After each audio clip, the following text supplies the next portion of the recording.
السلام علیکم ورحمۃ اللہ۔ اللہ نے یہ زندگی کیوں دی؟ اللہ نے سورہ ملک میں اس بات کا جواب دیا، تبارک الذی بیدہ الملک وہو علی کل شیء قدیر الذی خلق الموت والحیاۃ لیبلوکم ایکم احسن عملا۔ کیوں؟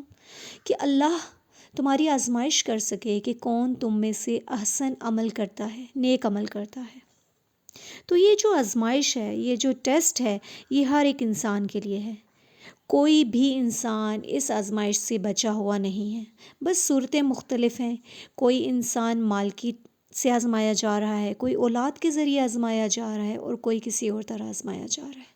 لیکن ان ساری آزمائشوں کے باوجود ہم نے دیکھنا یہ ہے کہ ہم کیا اللہ سے دور ہو رہے ہیں یا اللہ سے نزدیک ہو رہے ہیں۔ جو ہمارا خالق حقیقی ہے، ہماری جسمانی غذا کا تو ہم بہت اہتمام کر لیتے ہیں۔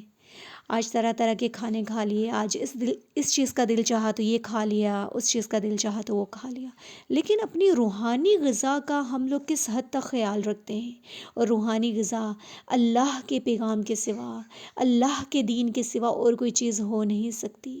جب ہماری روح بے چین ہوتی ہے، جب ہماری روح تڑپتی ہے، تو ہم اسے دنیا کی چیزوں سے بہلانا چاہتے ہیں، لیکن ہماری روح کو سکون اس ٹائم تک نہیں آ سکتا جب تک کہ ہم اسے اللہ کی دی ہوئی جو کتاب ہے اس کے ذریعے اس کو سیٹسفائی نہ کریں۔ تو آئیے ہم دیکھتے ہیں کہ ہم کس طرح سے اپنی روح کو غذا دے کر، روح کو سسٹین کر ان دنیاوی فکرات اور غموں سے چھٹکارا پا سکتے ہیں، خود کو اس ڈپریشن سے نکال سکتے ہیں۔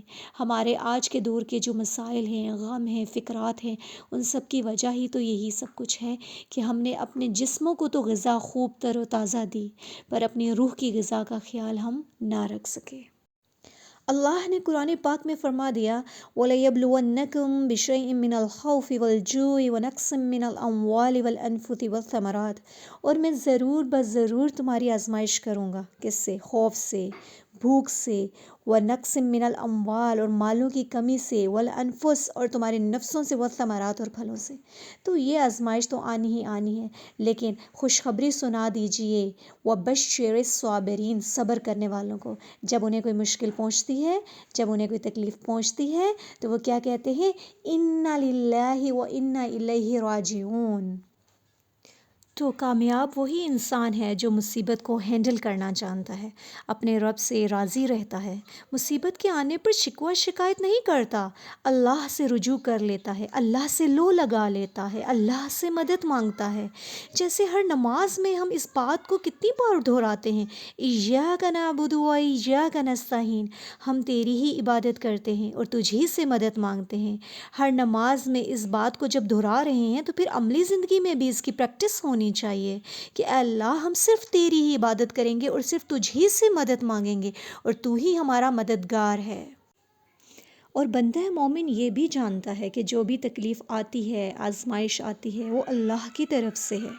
تقدیر پر جب انسان ایمان لے آتا ہے تو پھر اللہ ہی کی طرف رجوع اور اللہ پر ہی توکل کر کے اللہ کو ہی اپنا مددگار سمجھتا ہے، اور اس بات پر ایمان رکھتا ہے کہ اللہ کوئی بھی تکلیف پہنچائے گا تو کوئی اس کو ہٹا نہیں سکتا، اور اگر اللہ کسی کو کوئی فائدہ دینا چاہے تو کوئی اس کو نقصان نہیں دے سکتا۔ اور سب سے اہم چیز، غم پر ملنے والے اجر پر نظر رکھنی ہے۔ اگر ایک بندہ مومن یہ دیکھ لے، اس بات پر ایمان لے آئے کہ ایک بندہ مومن کو اگر ایک کانٹا بھی چبھتا ہے تو اللہ تعالیٰ اس پر بھی اس کو اجر دیتا ہے، تو ان ساری چیزوں کو، ان سارے پہلوؤں کو اپنے ذہن میں رکھیں تو ہم بہت ساری فکرات سے اپنے آپ کو بچا سکتے ہیں۔